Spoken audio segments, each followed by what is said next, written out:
खबर आ रही है जयपुर से। आपको बता दें कि एनआईए कोर्ट में जो चार्जशीट पेश की गई है कन्हैयालाल हत्याकांड से जुड़े लोगों की, उसमें पीएफआई के हाथ का जिक्र किया गया है। बता दें कि सोहेल जो इसमें एक आरोपी है, उसके पीएफआई से रिश्ते सामने आए हैं और इसका जिक्र किया गया है उस चार्जशीट में जो कोर्ट में पेश की गई है। कन्हैयालाल हत्याकांड में पीएफआई का हाथ सामने आया है।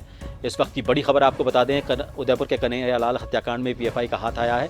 मुख्य साजिशकर्ता सोहेल के खिलाफ चार्जशीट में यह खुलासा हुआ है कि उसके पीएफआई से रिश्ते हैं। सोहेल के खिलाफ जो चार्जशीट दाखिल की गई है उसमें इसका जिक्र हुआ है। और इस खबर पर बात करेंगे, हमारे साथ जन टीवी के न्यूज कोऑर्डिनेटर योगेंद्र शर्मा जी इस वक्त फोन लाइन पर जुड़े हुए हैं। योगेंद्र जी, एक बड़ा खुलासा है, पीएफआई का हाथ जिसका पहले से अंदेशा जताया जा रहा था, चार्जशीट में इस बात का भी खुलासा हो गया है। बिल्कुल प्रभात, एक देखिए बड़ी बात थी, क्योंकि उस समय अंदेशा एजेंसीज को लग रहा था कि इसमें कोई साजिश करता बड़ा कोई रैकेट या बड़ी कोई इस तरह की टेररिस्ट एजेंसी कोई है। तो पीएफआई से संदेह चल रहा था। एनआईए ने जब जांच की है आईबी के साथ में, तो इसमें इस बात का खुलासा हुआ है कि पीएफआई का ही पूरा इसमें रोल रहा है। पीएफआई से जुड़ा रहा है सोहेल, और सोहेल ने ही मोहम्मद गोश और रियाज को इस काम में लगाया था और उनका ब्रेन वॉश किया गया। और क्योंकि पीएफआई से कई बार संपर्क में मोहम्मद गोश रहा है और ये सोहेल से भी पहले टच में था, लेकिन अब पुख्ता इस पे ठप्पा लग गया है चार्जशीट के जरिए कि पीएफआई ने ही ये साजिश रची और कन्हैयालाल हत्याकांड को अंजाम दिया। तो एक बड़ी बात ये सामने निकल के आई है इस चार्जशीट में, क्योंकि पहले सब लोगों की चार्जशीट पेश हो चुकी थी। मुख्य कड़ी जो साजिश करता की थी वो सोहेल था, और सोहेल के खिलाफ जब चार्जशीट पेश की गई है कल शाम को ही एनआईए कोर्ट में, तो इस पे अब ठप्पा लग गया और ये सारी चीजें सामने आ गई हैं कि पीएफआई जिसके खिलाफ केंद्र और एजेंसियां लगातार इस बात को लेकर पहले से ही संदेह जाहिर कर रही थी कि ये एंटी जो गैर राष्ट्रीय जो गतिविधियां हैं उनके अंदर लिप्त हैं और वो उसी तरह से काम कर रही हैं। तो अभी एक पूरा ठप्पा और लग गया है, क्योंकि बैन है पीएफआई और उनसे जुड़े जो लोग हैं वो कई बार एजेंसीज के निशाने पे भी रहते हैं। वो उनके संबंधों को भी खगालने की पूरी तरह से कोशिश करते हैं कि ये कहीं स्लीपर सेल्स और या कि रैकेट दूसरे कामों में तो नहीं लगा हुआ है, या कहीं अपना मूवमेंट जो है कुछ लोगों को साथ में लेकर के आगे तो नहीं बढ़ा रहे हैं। तो तमाम पहलुओं पे आज भी एजेंसीज की नजर है और उसी नजर के माध्यम से जो संदेह रहा वो अब मुझे लगता है कि एक कंफर्म भी हो पाया है। जी प्रभात, बहुत बहुत शुक्रिया योगेंद्र जी हमसे जुड़ने के लिए। तो एक बड़ा खुलासा सोहेल के खिलाफ जो चार्जशीट पेश की गई है उसमें हुआ है। पीएफआई से पूरा जुड़ा हुआ यह मामला है और इसके बाद अब जांच एजेंसियां और सतर्क हो गई हैं इस मामले में। हो सकता है कि आने वाले दिनों में कुछ और नए खुलासे हों।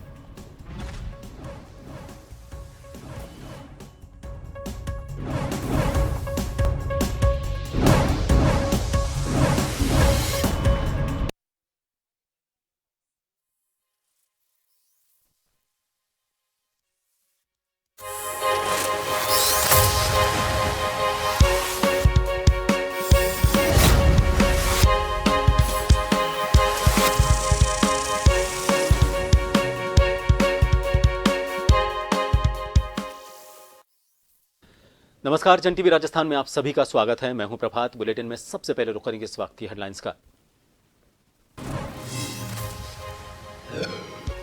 राजस्थान में सरकार ने नए जिलों में लगाए कलेक्टर एसपी। देर रात 22 आईएएस, 24 आईपीएस और 15 आईएफएस अधिकारियों के तबादले। नए जिलों में ओएसडी को जिम्मेदारी।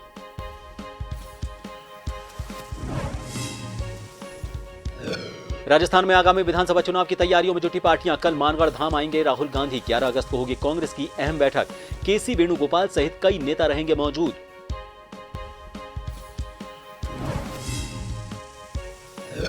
सिरोही पुलिस की नाकाबंदी तोड़कर फरार हुए तस्कर को पकड़ा। पीछा करने पर स्कूल में छिपा 2 घंटे तक चला सर्च ऑपरेशन।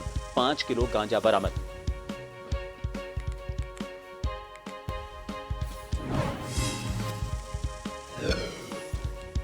सांचौर में अज्ञात हमलावरों की फायरिंग में शराब ठेकेदार की मौत। आज विरोध में जिला बंद। मोर्चरी के बाद परिजन और आमजन का प्रदर्शन। आरोपियों की गिरफ्तारी की मांग। और मणिपुर हिंसा को लेकर राजस्थान में भी विरोध। डूंगरपुर में आदिवासी समाज ने निकाला मशाल जुलूस। विधायक राजकुमार रोत भी हुए शामिल।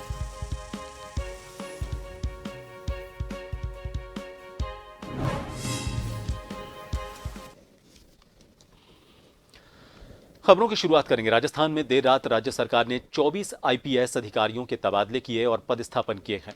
आईपीएस भूपेंद्र साहू को IG jail, HG Raghavendra Suhasa को IG Pali, S Parimala IG Banswara, Satyendra Singh IG Sikar, Deepak Bhargava DIG ACB Jaipur और Anil Paresh Deshmukh SP Sikar, Vikas Sharma SP Sriganganagar, Rajendra Kumar SP Anupgarh, Rajkumar Gupta SP Kekri, Arshad Ali SP Salumar, Alok Srivastava SP Shahpura, Pooja Awana SP Dudu, Devendra Kumar Bishnoi SP Gangapur city, Vineet Kumar Bansal SP Phalodi, Surendra Singh SP Khairthal, Narendra Singh SP Beawar, Anil Kumar SP Neem ka Thana, Karan Sharma SP Bhiwadi Alwar, Shailendra Singh DCP headquarter Jaipur commissionerate, Brajesh Jyoti Upadhyay SP D, Ranjita Sharma SP Kotputli Behror, Harishankar SP Balotra, Praveen Nayak SP Didwana Kuchaman और सागर को SP Sanchore लगाया गया है।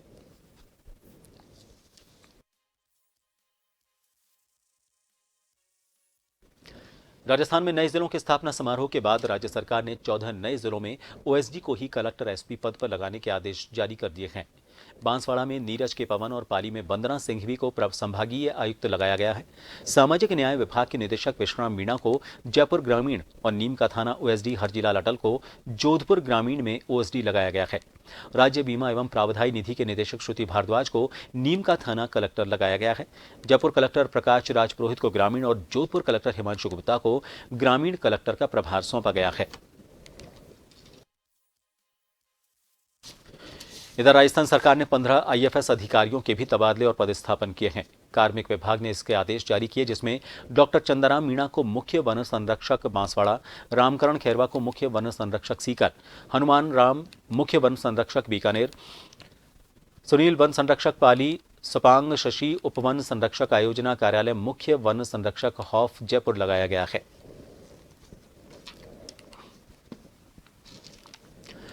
राजस्थान में आगामी विधानसभा चुनाव को लेकर अब भाजपा के केंद्रीय नेताओं के दौरे तेज हो गए हैं। वहीं अब चुनाव को लेकर कांग्रेस 9 अगस्त आदिवासी दिवस पर अपना चुनावी शंखनाद करेगी। विश्व आदिवासी दिवस को कांग्रेस के पूर्व अध्यक्ष राहुल गांधी आदिवासियों के तीर्थ मानगढ़ धाम पर जनसभा को संबोधित करेंगे। इस सभा में कांग्रेस नेता राहुल गांधी और कांग्रेस राष्ट्रीय अध्यक्ष मल्लिकार्जुन खड़गे शामिल होंगे। इसको लेकर मेवाड़ में कांग्रेस तैयारी में जुटी हुई है। इस सभा में राजस्थान के साथ गुजरात और मध्य प्रदेश के आदिवासियों के भी शामिल होने का दावा किया जा रहा है। राजस्थान कांग्रेस ने राजस्थान विधानसभा चुनाव को लेकर तैयारी तेज कर दी है। कांग्रेस के संगठन महासचिव केसी वेणुगोपाल 11 अगस्त को जयपुर आएंगे। कांग्रेस के संगठन महासचिव केसी वेणुगोपाल जयपुर में पार्टी नेताओं के साथ उम्मीदवारों के मापदंड सहित कई अन्य मामलों पर मंथन करेंगे। ये बैठक कांग्रेस वॉर रूम में होने की संभावना है। इस बैठक में मुख्यमंत्री अशोक गहलोत के साथ ही प्रदेश प्रभारी सुखजिंदर सिंह रंधावा, पीसीसी चीफ गोविंद सिंह डोटासरा, पूर्व उप मुख्यमंत्री सचिन पायलट, सीपी जोशी सहित तीनों सह प्रभारी मौजूद रहेंगे। सूत्रों की माने तो इस बैठक में उम्मीदवारों को लेकर विचार विमर्श किया जाएगा।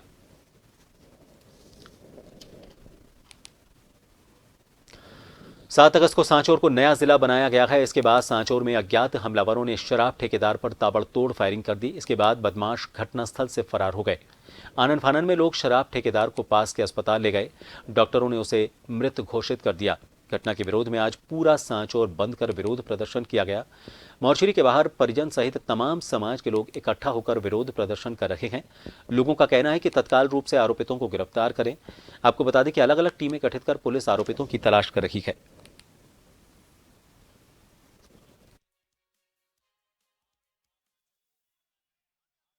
इस खबर पर ज्यादा जानकारी लेंगे। जालोर से हमारे संवाददाता मफतलाल इस वक्त फोन लाइन पर बने हुए। मफत, जानना चाहेंगे फिलहाल इस पूरे मामले में क्या गतिरोध अभी भी बना हुआ है? प्रदर्शन वहां पर अभी भी चल रहा है? जी, मैं बताना चाहूंगा, जिस तरह से एक तरफ जिले की घोषणा हुई, फिर उसके बाद में शिलान्यास किया जा रहा था, तो दूसरी तरफ जो है बेखौफ होकर अपराधी जो है फायरिंग किया गया और जो शराब तस्कर जो मार दिया गया। और उसके बाद में अभी भी जो तनाव स्थिति बनी हुई है, अभी मौके पे जो है पूरा मार्केट बंद है और व्यापारियों के द्वारा भी प्रदर्शन किया जा रहा है। अभी भी जो है डेड बॉडी जो है मोर्चरी के अंदर रखी हुई है और परिजनों के द्वारा धरना प्रदर्शन किया जा रहा है। ये भी कहा जा रहा है कि तत्काल अपराधियों की गिरफ्तारी की जाएगी। बहुत शुक्रिया तमाम जानकारी के लिए। तो अभी मांग की जा रही है कि तुरंत गिरफ्तारी की जाए इस पूरे मामले में उन आरोपियों की जिन्होंने गोली मारने की घटना की है। और इस माहौल को लेकर लोगों का कहना है कि जब तक गिरफ्तारी नहीं होगी तब तक उनका धरना प्रदर्शन जारी रहेगा। बारां जिले के अंता थाना क्षेत्र में पति पत्नी के बीच विवाद के काका ससुर पर जमाई ने अपने साले के साथ मिलकर शराब के नशे में मारपीट की। घायल व्यक्ति को कोटा के एमबीएस अस्पताल में भर्ती करवाया गया है। पुलिस के अनुसार पीड़ित व्यक्ति दुर्गालाल बकरी चराकर घर की तरफ लौट रहा था। इस पर उसकी भतीजे के पति शंभू और भतीजे नंद सिंह ने शराब के नशे में हमला कर उसे घायल कर दिया। इसके बाद दोनों उसे अचेत अवस्था में माल में पटक कर फरार हो गए।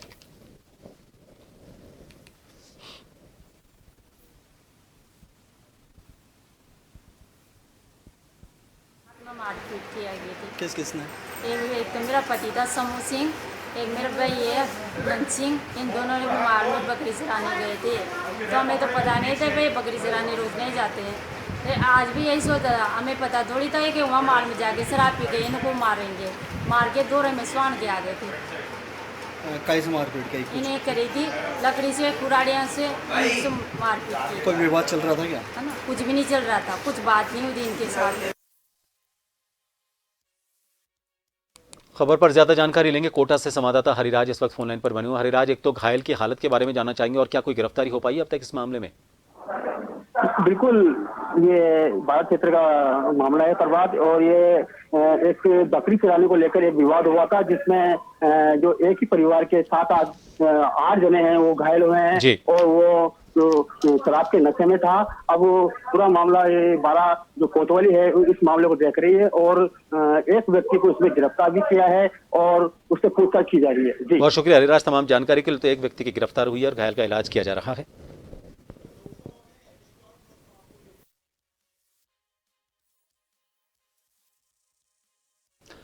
और अब आपको सीधा लिए चलेंगे लोकसभा, जहां पर अविश्वास प्रस्ताव जो विपक्ष की तरफ से पेश किया गया था उस पर चर्चा चल रही है और इस वक्त हंगामे के हालात हो रहे हैं।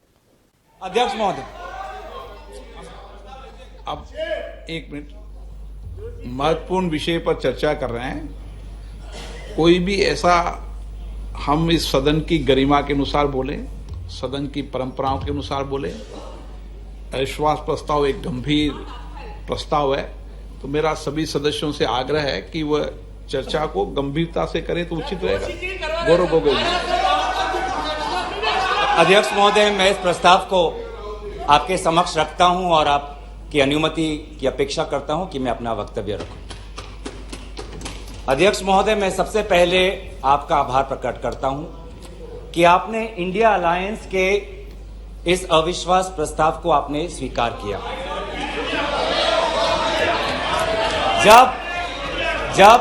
जब आपने पूछा कि इस अविश्वास प्रस्ताव के समर्थन में कौन कौन खड़ा है, तो मैं इस मंच से हमारे सारे इंडिया अलायंस दलों के सांसदों को मैं धन्यवाद और आभार प्रकट करता हूं।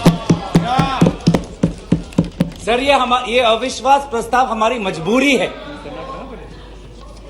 ये हमारी मजबूरी है कि हम अविश्वास प्रस्ताव हमें लाना पड़ा, क्योंकि ये बात कभी भी संख्या की नहीं थी। ये बात हमेशा इंसाफ की थी, मणिपुर के इंसाफ की। आप पहले प्रस्ताव रख दो आप पहले। सर, प्रस्ताव मैंने आपसे अनुमति मांगा, मैं प्रस्ताव आगे करता हूं। मैं शुरुआत में उनकी अनुमति मांगी। ये इंसाफ मणिपुर की है, मणिपुर के लिए है। इंसाफ है मैं पढ़ूं महोदय, मैं निम्नलिखित प्रस्ताव पेश करता हूं कि ये सभा मंत्री परिषद में विश्वास का भाव व्यक्त करती है। सर, अध्यक्ष महोदय, ये अविश्वास प्रस्ताव मणिपुर के लिए हम लाए हैं, इंडिया अलायंस, क्योंकि मणिपुर आज इंसाफ मांगता है। मणिपुर का युवा इंसाफ मांगता है, मणिपुर की बेटी इंसाफ मांगती है, मणिपुर के किसान इंसाफ मांगते हैं, मणिपुर के छात्र इंसाफ मांगते हैं।